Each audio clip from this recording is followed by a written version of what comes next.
the usual suspects. Welcome back to yet another live broadcast on your favorite football app channel.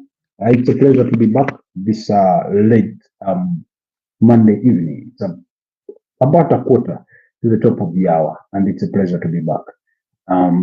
Once again to speak football and more transfers and everything to do with that line. And our topic tonight will focus on Liverpool, Alexander Isak, and Newcastle as a whole environment in regards to what we expect, what we hope may happen, or what we think should happen, and all those prospects. Basically, that's where our conversation will revolve tonight.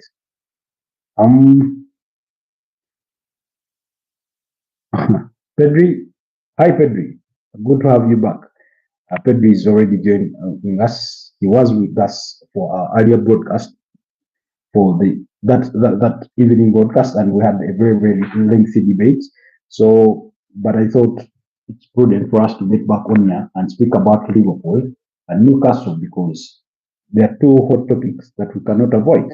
What's happening between these two sides is worth discussing at every front. So, thank you so much to all those that were here with us earlier. The 2-second stream was so good. The 2-second stream, you had received the notification. Yeah, I canceled that immediately. I canceled that immediately to have it restarted because there's something that wasn't right. There's something that wasn't right. Anyways, we're going to be focusing on Newcastle, Liverpool, Alexander Isak. And Bartley would answered this before, whether Liverpool really need, Alexander Isak, but then we're going to also reflect more on the Newcastle side on what it would mean to lose him or what it would mean to keep him and everything that Newcastle are trying to do to become one of the elite, European teams. They've been trying to do this for the last couple of years. For those of you that do remember when Ed Howe walked into St. James's Park, it wasn't pretty. They were almost staring the barrel of relegation, and yet he turned that tide down. And I think in the subsequent season, which was his first full season, he guided them to a qualification of the UEFA to qualify for the UEFA Champions League, and that was for the 2023-2024 campaign. And then they missed out last season, and then got back in. Stitch Fan, hi Stitch Fan. How are you doing? Good to have you join us on this broadcast. Hello, everyone, whoever is joining us. My name is Robert K. Sakos, and I'm coming to you live from Kampala, Uganda. That's where we are streaming from. For those of you that are just joining us, kindly like the broadcast, but also consider subscribing to the channel if you're new here to help us on our journey to 2,000 subscribers. So that's the target for now. And it's a football channel, so welcome to the football community at Footballtribeug. So thank you all to our usual suspects, semi-regular suspects, and those who come every once in a while to support the channel. I do appreciate you all. Those that watch our broadcasts much later after they've ended, I do not take your time for granted. I do appreciate you a great deal as well. I thank you for the continued love and support. So yeah, it's been really good doing this with you guys. Anyways, allow me have my audio tested on a secondary device just to be sure that everything does check out. We've burnt our fingers before, or perhaps you guys can let me know down in the comment section that everything does check out perfectly. Sometimes, sometimes I struggle with a bit of a bounce back in terms of, echoes within that sound. But I think we're good. Based on that simple test, I think we're good. Anyways, so the big elephant in the room is a question about Alexander Isak. That's the big elephant in the room. Should Newcastle look to sell? Should they consider selling? For now, they are still adamant that they do not want to sell their star player, their talisman, the 25-year-old Alexander Isak, are very capable of scoring goals. I think, arguably one of the top 5, if it's not too exaggerated, but well within the top 5 strikers in in the Premier League and in Europe as we speak at the moment. I can see Pedro is already asking thoughts on Joao Pedro. Will he get the starting 11 at Chelsea?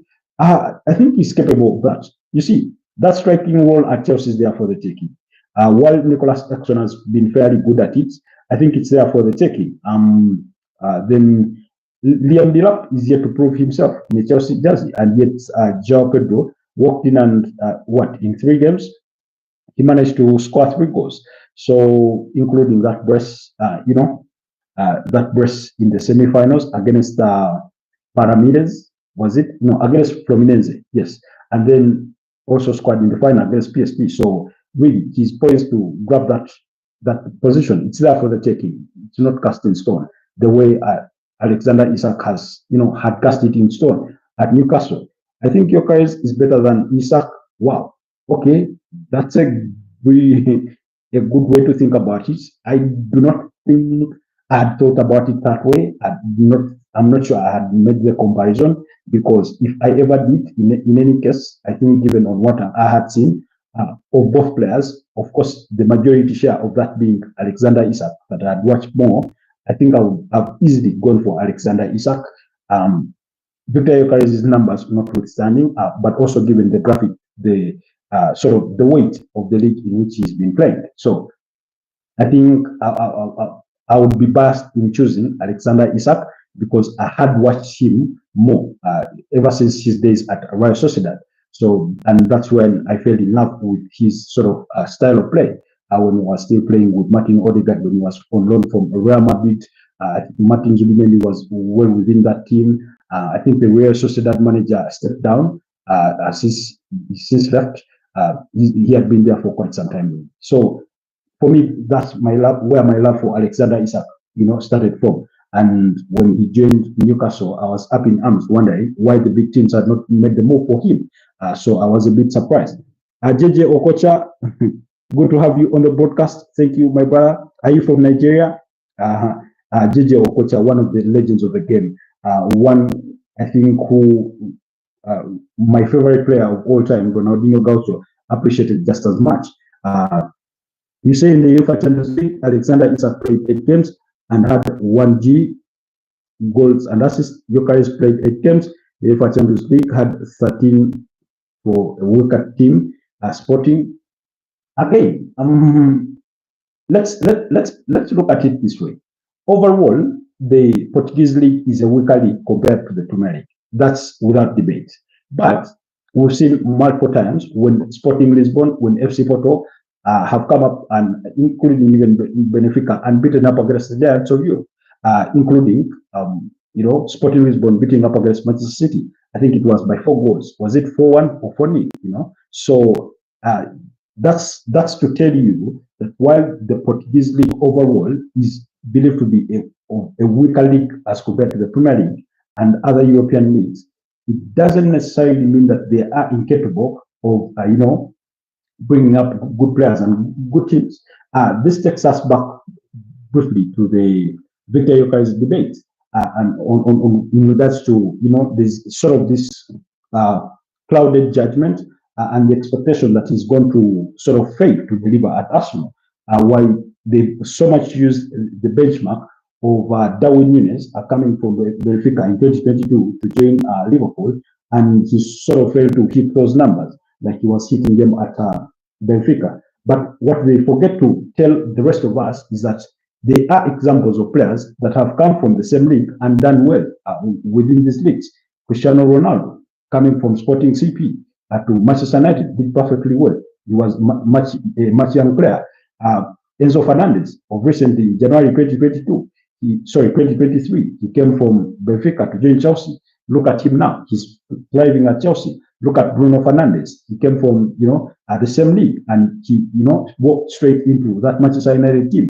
And he's been the star of the team until the only time, sort of the binoculars or the bigger lenses of the cameras went off him a bit was when Cristiano Ronaldo returned to the club, because he is the Manchester United legend, the star of the game. But that notwithstanding, he's predominantly been the main player. So really, uh, while there's going to be pressure on his shoulders, you say I think there is pressure on Gyökeres because he came from a large amount of money. Because he came for a large amount of money, he's expected to quickly fit in and score many goals. Uh, just to recall, he is 28. No, sorry, he is 27 years of age. He just recently turned 27. That was in June. So he is expected to fit in. Now, exact what you're trying to say, I'll say the same thing about, he's come forward as 63 something million pounds, That's not a huge amount of money for a prime striker like Victor Gyökeres. Let's not forget, Enzo Fernandez cost Chelsea 121 million euros, That in itself was a huge fee to weigh on his shoulders. And indeed, he was not an instant, a clip, quote unquote. So, but he has fitted in well eventually, and to the extent that teams like Real Madrid are, keen on him. So, we've seen that success before. We've seen this success before, and the fee for Victor Gyökeres, I really do not think it's that much, because you look around the Premier League itself, and there's whole loads of players that have come either from within the Premier League or even from outside the Premier League that have come for higher fees. Darwin Núñez was bought more expensively than Victor Gyökeres, So I think that's how I would want to look at it. You also say straight away, yes. The reason as why he is expected to, hit the ground running is because of Arsenal's overall situation, because of this kind of project that they've been building for the last 5 years, that now everyone believes has reached its maturity. Now the question is whether Mikel Arteta is the right man to get that project over the line, from being competitors and finishing second every season in, season out for the last 3 years, to becoming eventual champions. That's the big question. So if he had come, let's say in Mikel Arteta's first season or second season, the pressure wouldn't have been as much. But he comes at that kind of time. Take yourself to be, let's say, a newly graduated midwife, and then suddenly, as soon as you enter the hospital, your first delivery is a set of twins. They are telling you you're going to do a delivery for a set of twins for an expecting mother. Of course, there will be huge amounts of pressure on you. So basically, that's where he finds himself. But I also think he really reaches that pressure because he wants to prove a whole chunk of the world wrong who think he will fail. So there's that. And that's why he went on to pick the shirt number 14, well knowing what the history of it is, 85 million euros, 75 million pounds. I do not know what figures you're quoting and from what source. Are you quoting the money for, Darwin Núñez? Is that what you're quoting? Okay, then Gita Kumari. Hi, Gita Kumari. Good to have you join us. Hello to you too, my brother, because he has a lot of experience. However, his spell in Brighton in 2018 was the worst spell for any Premier League player. How many games did he play in the Premier League? People keep saying that. Like, he played an entire season where he was starting game in, game out. He played majority of the games in the reserves with Ben White. He was still a young player. In any case, he even went for £1 million to Coventry. So let's not try to paint a picture like he played, loads of games for Brighton in the Premier League and suddenly failed to hack it. That was never the case. But I understand that's the kind of picture that people are trying to paint, So I know he went to Swansea and things did not work out, They did work out at first instance. He went to, Coventry, I think initially on a half-season loan, and he scored, I think, was it 1 goal or 3? And then he was signed permanently. That was for the 2021-2022 season, and he scored 18 goals in his first full campaign there. Then the subsequent season, he scored 22 goals. That was 2022-2023. So really, that worked out well. So let's not look at him as if he's an Anthony who joined expensively from Ajax to Manchester United, and despite being given lots of games, eventually he proved not to have worked out. He is not in the same frame of a player, really. Mari, where are you from? Where are you joining us from? Personally, I'm coming to you live from Kampala, Uganda, in case you're wondering. So you say 63 million pounds, I would 10 million. No. You're getting those figures wrong. You're getting those figures wrong. The guaranteed fees is about 55 million pounds plus, which is essentially 63.5 million pounds. Sorry, 63.5 million euros plus 10 million euros in add-ons, which takes to a total of 73.5 million euros, not pounds. So those exact figures you're quoting are in euros, not pounds. So that's the regional figures. So the 85 million euros is a big amount of money. That's what a Darwin Nunes went for. Plus, that's what Darwin Nunes went for. It's 63.5 million euros in guaranteed fees. Go double check with all sources, but my recommendation would be at least check with The Athletic, very, very credible source. Check with Sky Sports on those figures, and you'll be. It's euros. Yes, even Fabrizio Romano said it. I wish. Let me see if I can try and pull up, find a tweet just to, to remind you of those very, very figures. To quote, Fabrizio Romano, with whom you're claiming, he quoted 63 million pounds. Let me see if I can quickly find a tweet about Victor Gyökeres of him, and then we will confirm that, just to get that, out of the way. But it is 63. It was 63.5 million euros plus 10 million euros in add-ons. So let me see if I can get something on this. No, that's not it. That's not it. Okay. Let me see if we can find something here.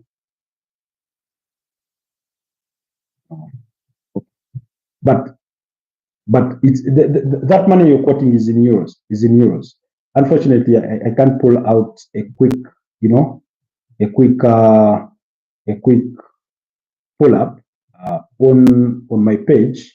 But let me try and find it somewhere else, according to Fabrizio Romano, so that we get that out of the way without any quarrels whatsoever. We need to clear the air. Oh, I wrote that one wrong.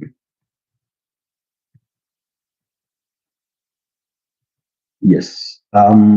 Just allow me for a second as I pull up that information that you're citing, so that we can get it out of the way when you get to that the reported fees.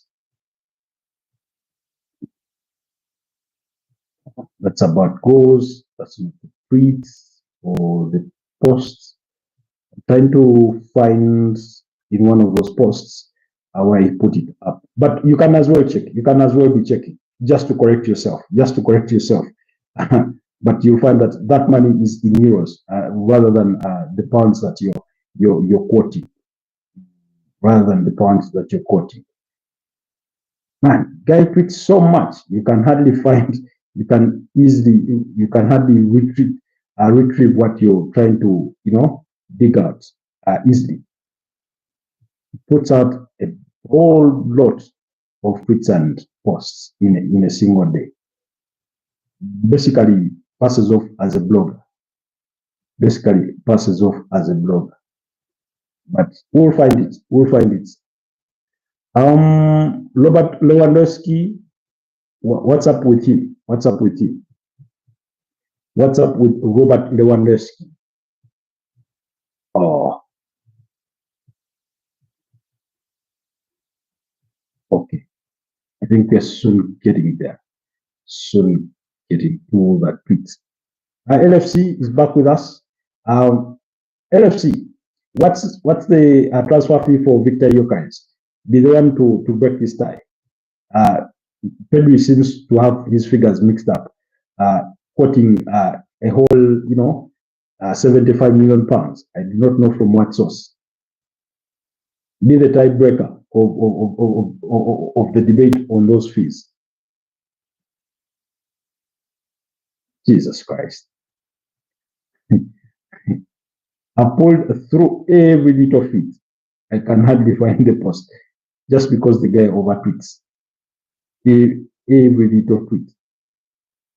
Okay. Okay. Maybe we can even lay it over on Ben Jacobs, because even Ben Jacobs gave us a breakdown of those same figures. But you can cross check. Okay.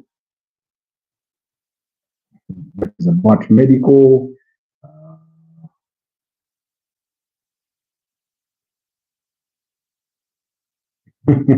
Anyways, she's not that expensive. When you look around Europe, actually, it cost Newcastle in terms of guaranteed fees more to sign Alexander Isak from Real Sociedad than it cost Arsenal to sign Victor Gyökeres. That's the best I can reflect on. But overall, I think the pressure won't be too much in regards of a transfer fee. In any case, he's not in the realm of Jack Grealish, of Declan Rice, of Moises Caicedo, of Enzo Fernandez, all players that have cost enough of £100 million. He's not well within that realm. Like I said, he cost more than Darwin Núñez. He cost less than Darwin Núñez. But anyways, that notwithstanding, you had another question. Okay.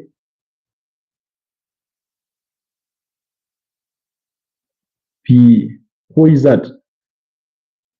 Who is that? Piro? I'm failing to even read the name that you're asking about. So, but that's the framework. Anyways, back to Newcastle. Newcastle could choose to take the path of Tottenham, the path of Liverpool. One, what happened in January 2018, Liverpool sold Felipe Coutinho to Barcelona, your favorite team, and it cost Barcelona an initial £105 million, which was at the time around 120 million euros, which then, when you look back at with add-ons, that fee was rising potentially to £142 million. So what Liverpool did at the time was go back in the market and reinvest that money, bringing in the likes of, I think, Sadio Mane,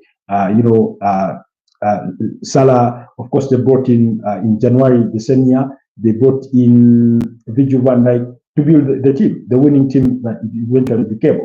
When it came to Tottenham Hotspur, they let go Gareth Bale quite expensively, I think around 83 point something million pounds, to Gareth Bale join Real Madrid, and their reinvestment of that money kind of burnt their fingers.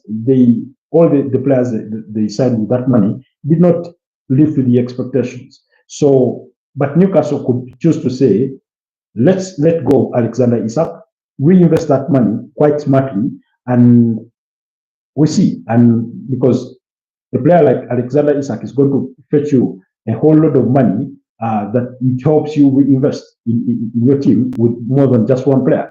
The challenge for Newcastle is that even present day, they've had a lot of rejects in terms of players that do want to come to the club, and those players, you look at the rejection level. When you look at Liam Delap, João Pedro, you look at James Trafford now headed to Man City as opposed to coming to Newcastle. They've been really, really struggling to convince players to join them.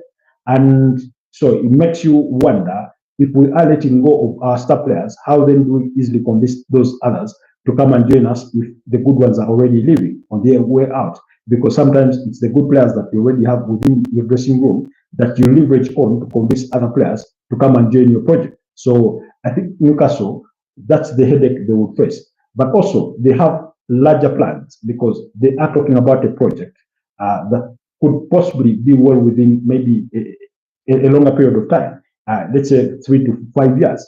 And once you have players hitting their prime, Bruno Guimaraes, Alexander Isak, these are players that look at themselves and say, I'm not getting any younger. Maybe I want to win trophies now. Because let's face it, if you're Alexander Isak, you're weighing between Newcastle and Liverpool, who has the higher chances of winning the UEFA Champions League title. And I think it's easy for us to make the argument that Liverpool are closer to winning it than Newcastle will be. So if you're Alexander Isak, you're thinking, my chances of winning a major piece of silverware is higher if I'm at Liverpool as opposed to if it were at Newcastle, So there's that bit of metrics on the side of the player, but also financially on the side of Newcastle, there's a lot of consideration to take in. On the side of Liverpool, you do not want to end up with a collection of stars because sometimes it doesn't work out. We've seen it with Real Madrid. Look at the current cohort. They've struggled a bit in a way to find how every piece of the jigsaw fits in. When they brought in Kylian Mbappe, retaining Vinicius Junior, Jude Bellingham, and Rodrigo Goes, among all the other players that they have within that mold. So eventually they turned out to be a collection of stars.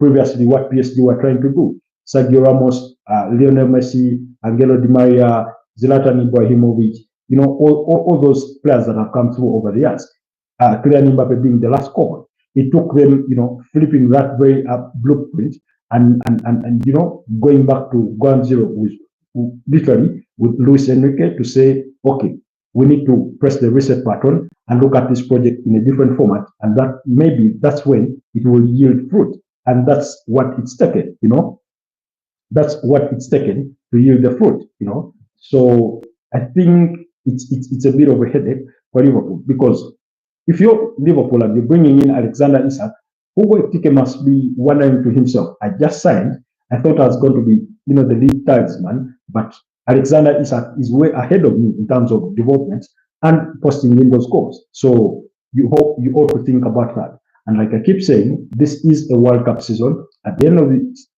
players are going to want to be part of their respective national teams. And how do you get that? By playing consistently at your club. So the more stars that Liverpool pull in, the lesser the playing time some players are bound to have. Then, won't we have a clash or a competition of stardom?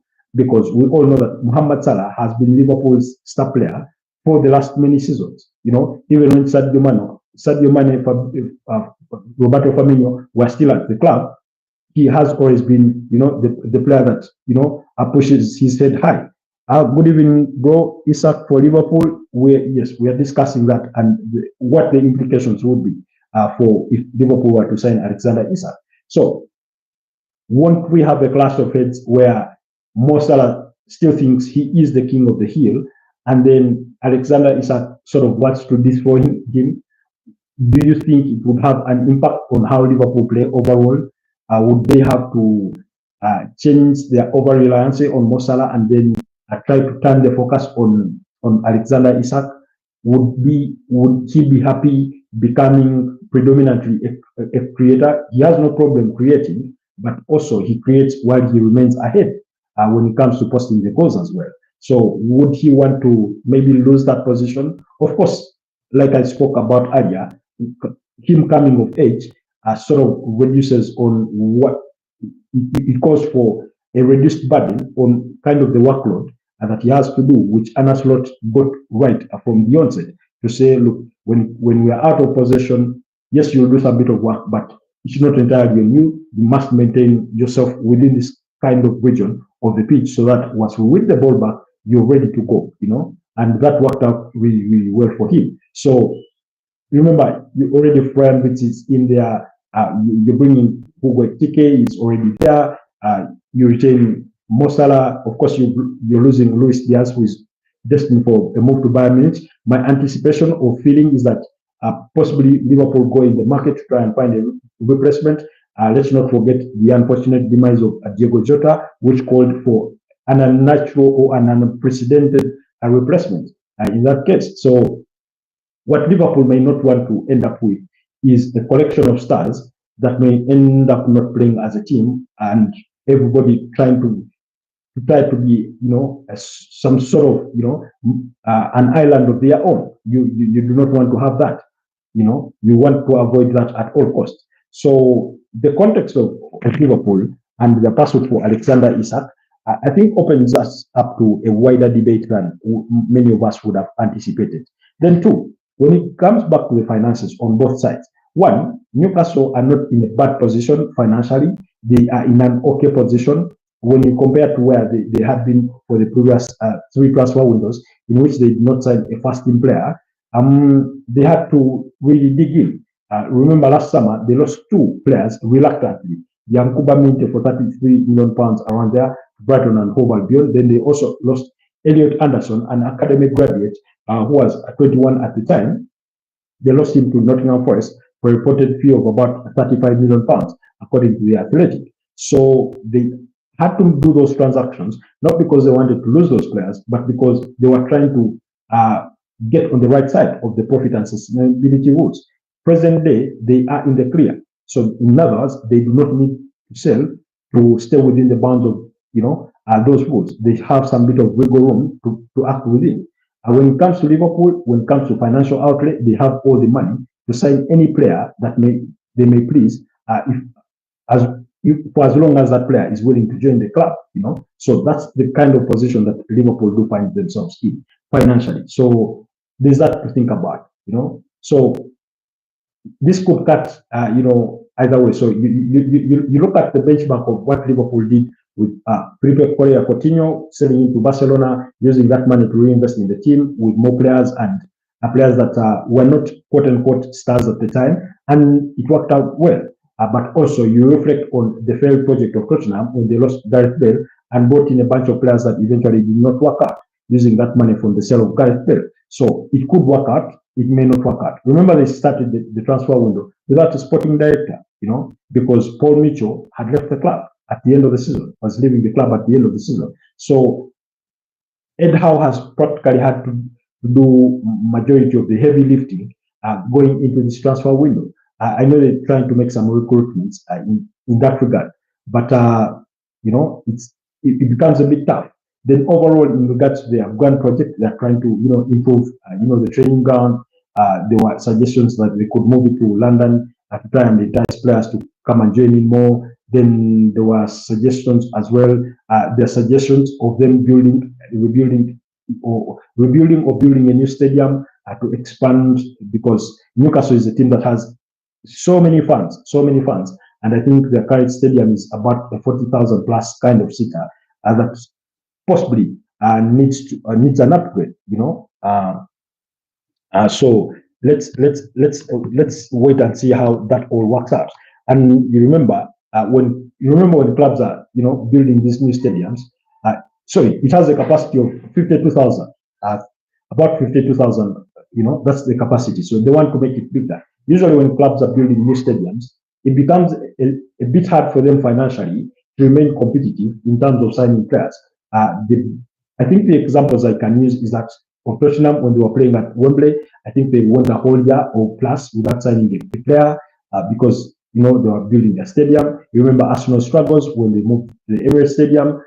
They had this stadium building loans to repay. That saw them sell their star players, Cesc Fabregas, Thierry Henry, Sami Nasri, Emmanuel Shea Adebayo, Habib Cole Toure, to all those leaving to Manchester City, Gakriche, Asanya, etc. So, because they needed to constantly raise money, So you look at the grand scheme of things, and it's not as simple as, let's sell the player and buy, but also it's not as simple as saying let's retain the player, because it also has other implications, because you do not want to retain with an unhappy player. But like I said, financially they're in a good position, so they can easily say, stay for this season, then we are okay losing you the next season. But given that it is proving a bit difficult for them to bring in new players, that will will remain a stumbling block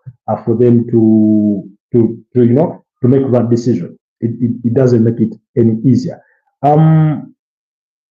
Okay, you don't know him. I thought your knowledge is so good.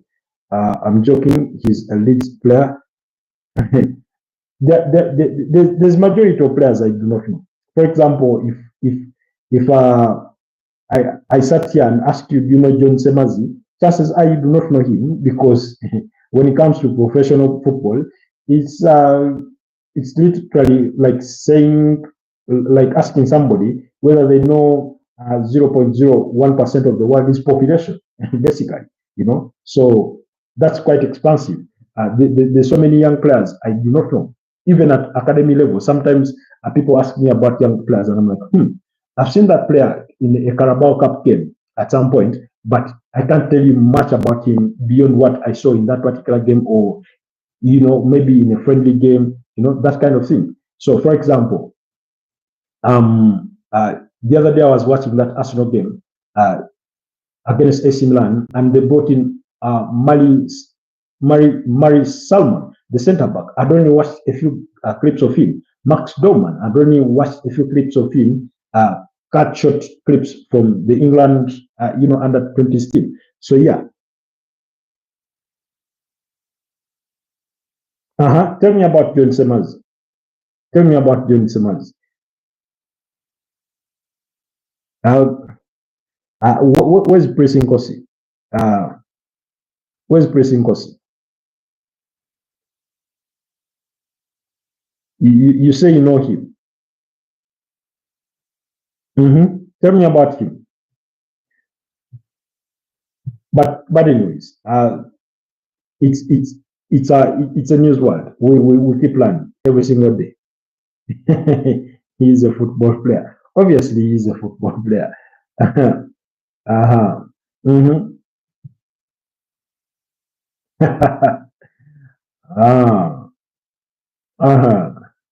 Anyways, it's all good. It's all good. It's all good.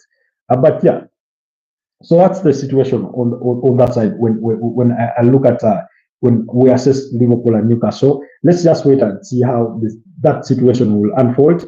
But yeah, let's move on to perhaps some transfer news. Barcelona, you're not signing any new players. So for you guys, we've already sort of given up on you in a way. Chelsea are looking to wrap up a deal for Jorel Hato. Make a quiz or game. What kind of game or quiz? And that depends. If people wish to participate, we can make a quiz. But what kind of quiz are you looking at? Then Granit Xhaka is already flying into the UK to undergo his medical at Sunderland. Sunderland did agree a 20 million euro fee, an initial 17 million euros plus 3 in add-ons to sign the 32-year-old Switzerland captain. I mean, I do not know. Sometimes it baffles me. For how many times have we been told that elite players want to be playing in the UEFA Champions League, and that's all they think about. That's all they dream about. And yet you have Granit Xhaka leaving a team that is in the UEFA Champions League to come and play for a team that was only promoted yesterday, and they could as well be relegated at the end of the season. Yes, they are assembling a lot of players to avoid any potential relegation because they've signed the likes of Simon Adingra, and a whole lot of other players to ensure that they do not drop off as soon as they've been promoted. That's what they've basically done. But I mean, it kind of baffles me a bit. Has he reached the climax of football to say he no longer needs that kind of football? They've signed Habib Diarra, they've signed Enzo Lifi, and all those others, Noah Sadiki, and they are still in the market because they are looking for a goalkeeper. So, I mean, what's that supposed to mean? Granit Xhaka wants football attention before the World Cup, but he's already the captain of his national team. I mean, you're playing in a team who only 1 year ago, one day, won a cup double, the German Bundesliga, the DFB Pokal. You're the captain of the team. I do not think he needs those kinds of lenses, and besides, if it was about him getting the lenses, I do not think playing for Sunderland gets you more lenses than you playing at Bayer Leverkusen, because you get to be seen in the German Bundesliga and also come on the European scene in the UEFA Champions League and be seen by more eyes. So I do not think that explains it. More people watch the Premier League than the Bundesliga. That is true, or that could pass for its trueness, but it's the Bundesliga plus the UEFA Champions League at the end of the day, And besides, it's not like his national team coach bases on who plays in what league to decide which player is someone. Switzerland have always had a player with a very interesting name. I think he's called Embolo. he normally wears the shirt number 7. He's never played in the Premier League, and he's been a regular on that team. You remember Jadon Shaqiri? He was it Bayern Munich? By the time we were at the 2014 World Cup in Brazil. So I mean, I wouldn't want to look at it that way. That it's about really the eyes. Tafadhali. So I really wouldn't want to look at it that way. Maybe in terms of making a little more money. Liverpool FC Zurich, yes, he's played for Liverpool before. I know he also played a bit for Stoke City and that kind of thing. But overall, I really do not think that it's about him doing what. Maybe it's about the money in some form or shape, because I sometimes Premier League clubs, even the smaller ones, are sometimes capable of paying higher wages as compared to what you would consider mid-table teams or even slightly big teams in other leagues. That sometimes can happen. The other day, I think I was watching Ben Foster on his podcast, I think called the Cycling DK, and they were talking about Mukalo Mudrik as arguably the most expensive flop in the history of modern transfers, because he cost Chelsea quite a fee, and he was put on a long-term contract, and he was making an argument, or they were having a debate on how much he is on in terms of wages, and somebody suggested that he's on 100 grand a week, while the other said, I think Ben Foster's reason or question was, why not 150? He was wondering, how do you sign a player? How do you sign for a club for 90 million pounds or something in that region, and you're on 100 grand a week? You're saying the minimum should be 150 grand a week. And the argument for the 100 grand was that he was coming from Shakhtar Donetsk, where he was probably earning 5,000 pounds a week. So by him going to 100 grand, it's a huge upgrade. But anyways, we all know that the player is going to be is being charged by the FA for being suspected for having been found in breach of the anti-doping rules. So we are waiting for a verdict on that. Then reports have suggested that Lucas Paqueta could be acquitted of his charges of being also flouting the anti-betting rules and could be in the clear. And in the wake of that news, reports have emerged back that Pep Guardiola remains a long-term admirer of the Brazilian international. So let's wait and see if Pep Guardiola may ponder making a move for Lucas Paqueta once he is acquitted of all those charges. Then Leeds appear to have lost their battle to side Igor Paxio. There from Feyenoord is destined for move to Olympique Marseille. That's according to Fabrizio Romano. So the deal is already in place. So looks like Olympique Marseille are making the right moves, because if you're adding to players like Mason Greenwood and you've signed Pierre-Emerick Aubameyang, he may not be starting game in, game out, but a player of his experience comes really, really good. Igor Paxio is a player in his prime, so looks like they are making the right additions for Roberto Di Zerbi to possibly take them to the next step. Let's see if they can rival PSG for the French League One title next season. Then Chelsea continue to want to move on some players. You say breaking news: Manchester United and Tottenham United are interested in Alexander Mitrovic. Those rumors have been there for quite some time, and personally, I do not understand why United would even be interested in Alexander Mitrovic. No offense against him, but he's not a bad player. But at the age of 30, he's not the player he was at Fulham, 2-3 years ago. Really, I do not see really.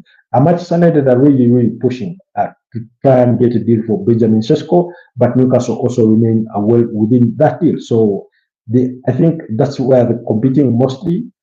Although for me, I wondered why Man United are insistent on pursuing Benjamin Sesko when they do have players already in a similar profile. Because at the end of the day, all transfers are gambles. he's still amazing. Yes, I'm not denying that, but he's 30. How do you want to sign a 21-year-old Liam, a 22-year-old Liam Dillard, and you want to sign a 22-year-old Benjamin Sesko, and then your alternatives are, Jamie Vardy, Dominic Calvert-Lewin, Mitrovic? Really, it just doesn't make sense. It doesn't make sense. Then, or Tottenham again, Tottenham for Tottenham it would maybe make a little bit of sense. I mean, they are Tottenham. Tottenham are way below Manchester United.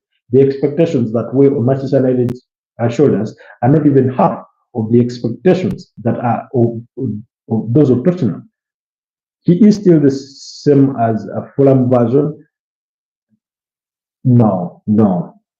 33 years, your Mitrovic is better than all strikers at Man United. Again, I wouldn't argue against that he's better than those that they have, but I look at it with their project. You'd rather pay for Oli Watkins. You'd rather pay for Oli Watkins for if you want, because in any case we could sit here and argue that given what Moises Kean posted last season, 19 goals for Fiorentina in the Italian Serie A is better than all Man United strikers combined, because they scored 7 goals in the league alone. I know Rasmus Højlund, I think, scored about 6 goals in the Europa League. But in the Premier League alone, they had very, very minimal numbers. So we could still argue that. In any case, I know you won't like hearing this, but Kai Havertz, who spent 3 months out injured, still scored 9 goals. That was 2 more than what Joshua Zirkzee and Rasmus Højlund managed in the Premier League. So there's a whole bunch of strikers out there that are better than what Manchester United have at the moment. But I also think, and I do feel for Rasmus Højlund, because I believe the departure of Erik ten Hag did not really help him at one bit, because we are talking about a player that managed to score, I think, 10 goals and provided 2 assists in his debut campaign as a Manchester United player. And then last season it went so bad that he could not even score half of that, And yet in his debut campaign, you remember Manchester United were in the UEFA Champions League, and I think he scored 5 goals, about 5 goals there. So really, where did it go wrong suddenly? Again, usually change of managers does not benefit all players. It tends to hurt some players, and I think Rasmus Højlund has been one of those. But also, let's not ignore the fact that United were not the biggest chance creators in the Premier League last season. So sometimes, while we blame Manchester United strikers for not scoring, also the amount of chances that they are given are usually not, the biggest, because you do have 2 kinds of strikers. You have a striker who you will give 2 chances and they'll score 1, and then you have a striker that needs that will score once in every 3 to 4 chances. So and we know for a developing striker like Rasmus Højlund is definitely going to need more chances. A developing striker like Joshua Zirkzee is going to be in the same mold, really. So that's my expectation. I think I saw. Hi, Mariam Nalmansi, Liverpool fans. We go. Now Mitrovic is good term short option. Man United do not need any quick fixes. They fight those. They fight those a great many deal of time ever since they sacked David Moyes. They fight that, and it's not worked out. That's why they brought in Jose Mourinho. They wanted a quick fix, and it did not work out. They failed to be patient with Ole Gunnar Solskjaer because the quick fix did not work out. You remember I think in his first full season they finished second. So it did not work out. Something like that. So they are in no need of quick fixes. Really. They do not need quick fixes. They just need to build a long-term project. Alan says, hey, my mom says you're so rude. You ignored her. Who is your mom? Alan, who is your mom? And why would I ignore her? And for what purposes? Did she reach out on my socials or during any of my live broadcasts? Correct me. Mariam is saying why? Why what? I did not understand the question. Or were you responding to Alan? I did not understand that question. But so, anyways, yeah, really, that's for me. For me, Man United, Man United need to. They at some point they needed to accept. Thank you, if she indeed is Alan. Thank you, Alan. Man United needed to face the reality, and everybody thought that the coming of Eric Ten Hag was a part of facing that reality, to say that we are not as good as we used to be, but we are willing to take a bet on a manager to you know to to we are willing to take a bet on a manager for whom it may not work out in the short term, but eventually things will come good. And eventually they made the decision that it wasn't, it was not going to be Eric Ten Hag. Remember, they wanted to part ways with him before the start of last season. Eventually they made the decision to retain him, which came to burn their fingers by their own expectations going into that season. After buying a good number of players, the likes of Matthias De Ligt, Lenny Yoro, Manuel Ugarte, Joshua Zaxi, to inject those players at the request of Eric Ten Hag. And yet they did not give him ample time to see through all those players, to get them well fitted into his system. So there was a bit of impatience on that side. Then you bring in Ruben Amorim, which for him, you give him sort of a blank check for the first 6 months. I do not know for how long that blank check will be extended in regards to him trying out things and trying to get things right. But also you get the feeling that he's been dealt a bad hand, because you could join a club that you want, but you find the composition of players are not well suited to what you want to play. And that's why he's also trying to bring in as many players as possible, although Man United's hands have been a bit tight financially in some respect when it comes to bringing in players.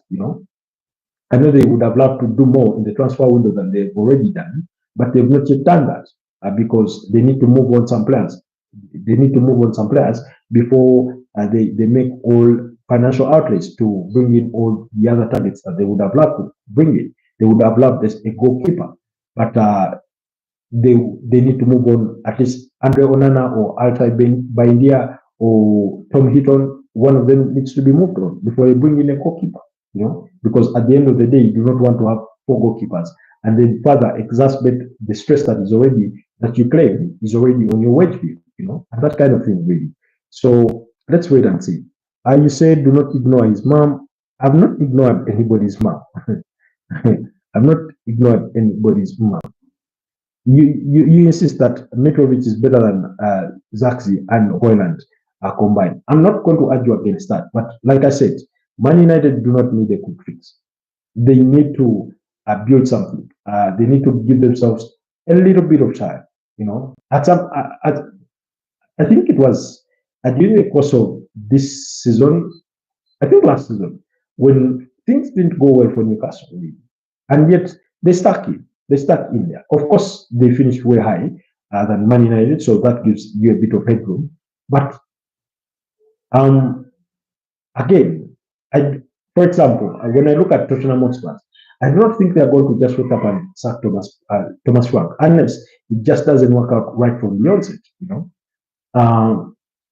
because you ought to give your manager a bit of time to get things right, because trust me, I think Bruno Fernandes is Ruben Amorim's most trusted player in that team. So he must think to himself, and now Patrick Togu is signing. What's Diego Leon is his signing.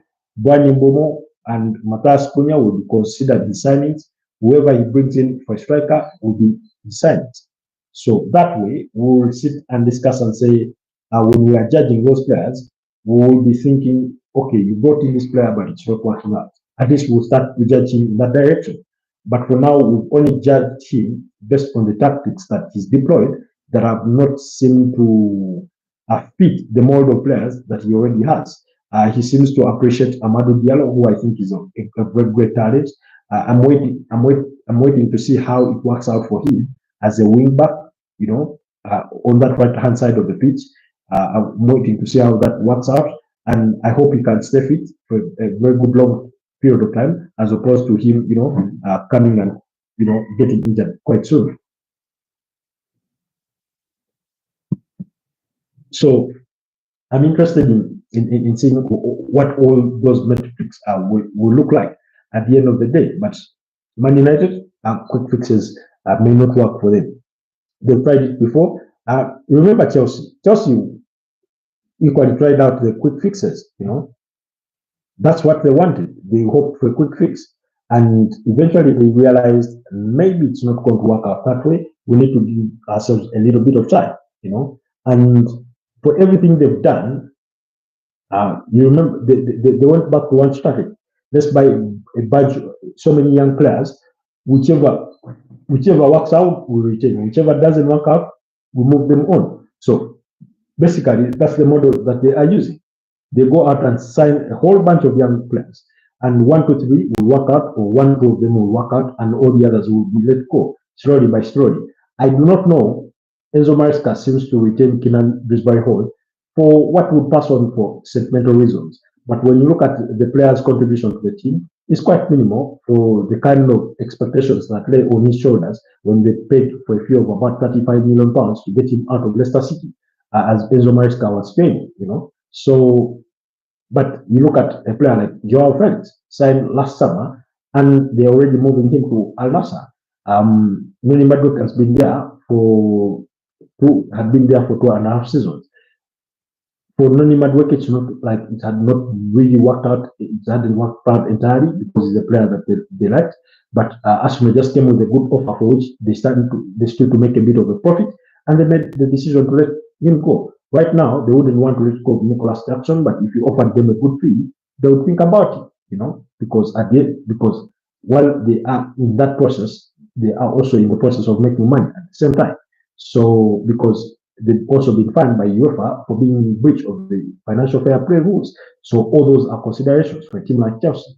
They are going to still make a financial outlay to sign Xavi Simons and Joel Hatton if those deals can go through. But look at the forward players that they already have.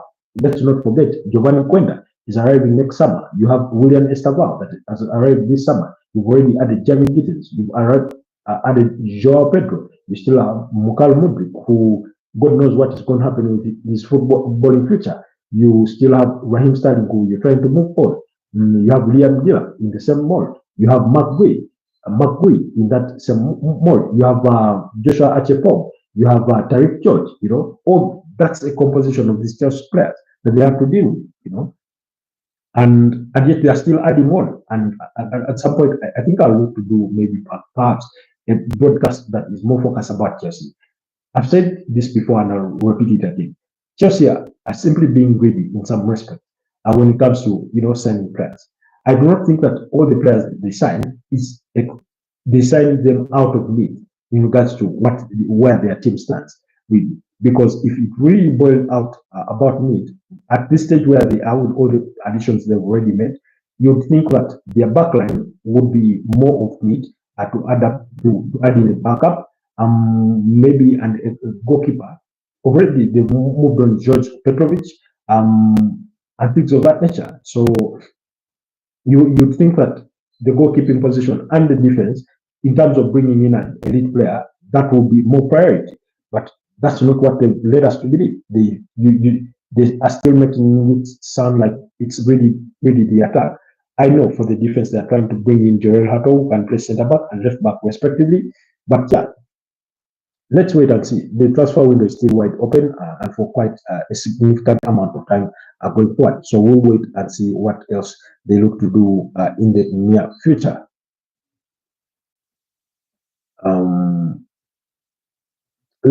Let's just wait and see how everything will transfer in that respect. But yeah, then Aaron Ramsdale to Newcastle. I think if it does come in at Newcastle, he will come in well knowing that he's going to be a backup to Nick Pope, because a fully fit Nick Pope, I think, is slightly maybe not a miles apart, but slightly better than Aaron Ramsdale based on what I've seen. In terms of overall concentration throughout the game, Aaron Ramsdale acknowledged just as much that sometimes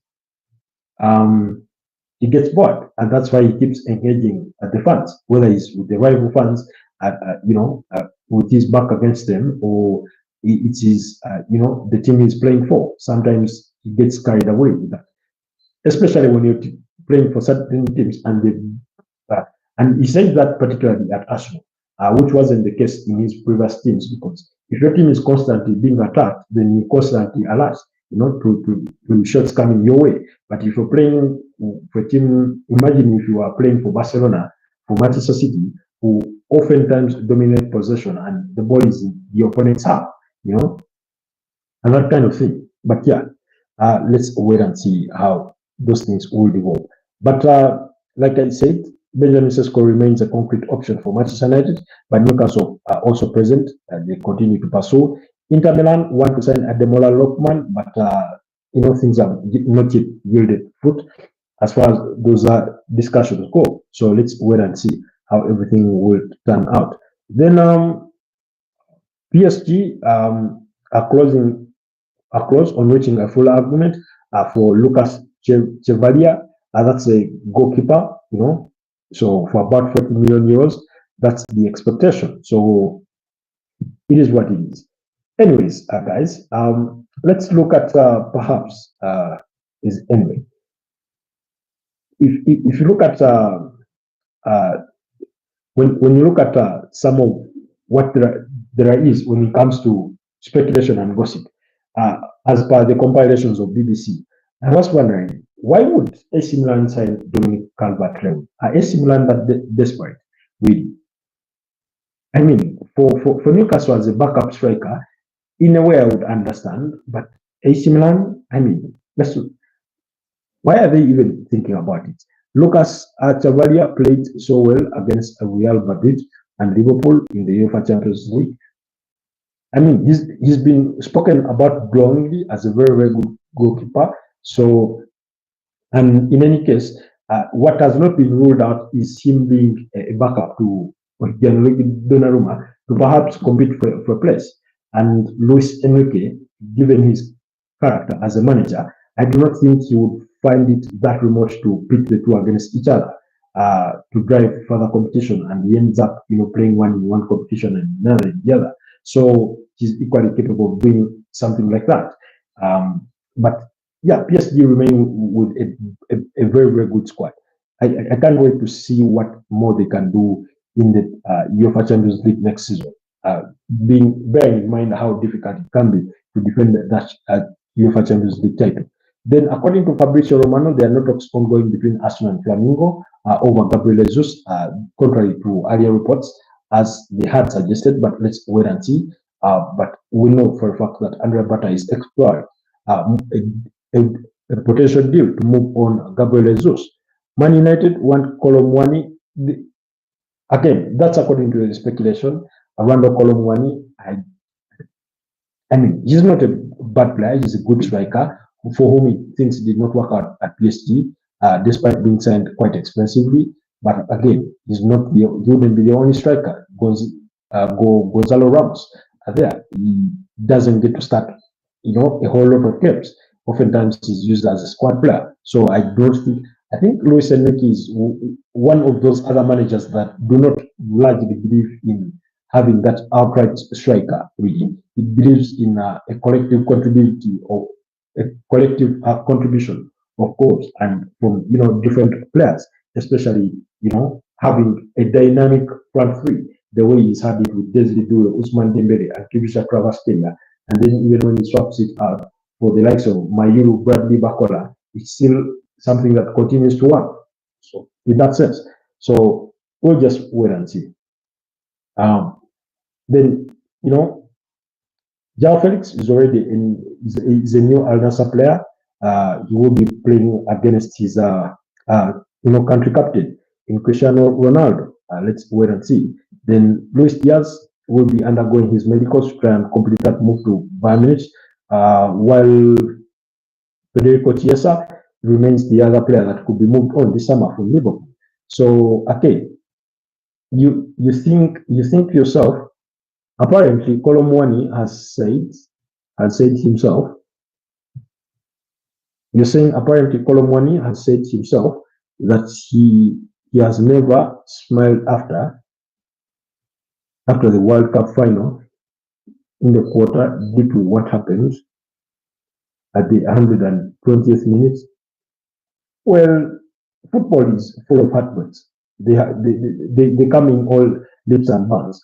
Imagine if you had been an Atletico Madrid fan in 2014 when Sergio Ramos scores that header that equalized in the 93rd minute. I think that corner kick was brought in.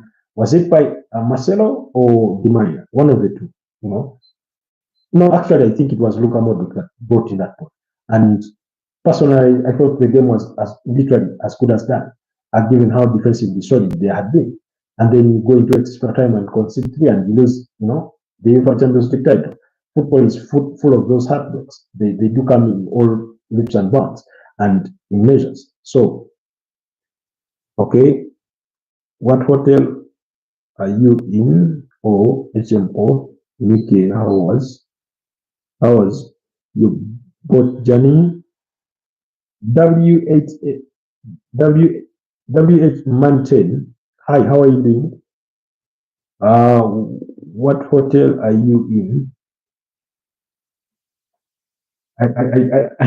I do not gather what you intend to mean by what hotel I'm in. But thanks for joining us on the podcast.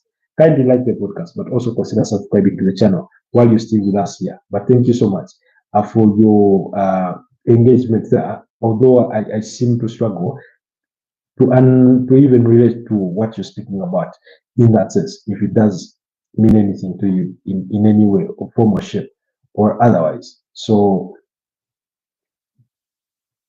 some reports are going to be, of course, obviously wide of the mark. Like I said, the transfer window in itself is subject. Is this your full-time job? No. It isn't. It isn't. Football is just a passion for me. It's just a passion for me. I have other things that I do. But so that's why I get on here every time I have free time, but predominantly morning hours, and then late in the night, like at this time. And also, if there's a discussion worth having in the late afternoon or even early evening, depending. So we will see.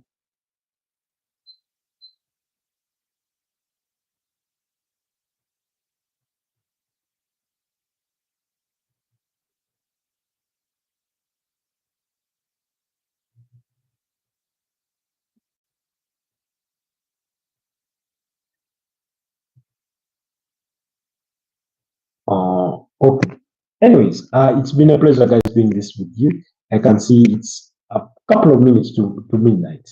I think it would serve me well if you guys let me go and relax so that tomorrow we can do this again in the morning, so that we can do it again in the morning. But yeah, we'll try our level best to keep on top of some of the major stories that are happening.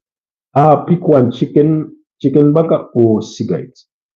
I'm not a person of cigarettes, not one bit. Never been, never been. So any option that compares with cigarettes, I choose the other option. But thank you so much.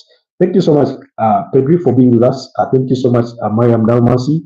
Thank you so much, W8Man10, for being with us. Thank you so much, Prison Kosi, for chipping in when you managed to do so. Gita Kumari, thank you so much as well. JJ Okocha, although you went away so fast. Stitch Fan, thank you so much as well. It's been a pleasure being this with you once again. I like a chicken burger more. Okay. Otherwise, stay blessed and I'll see you guys next time. Bye bye for now.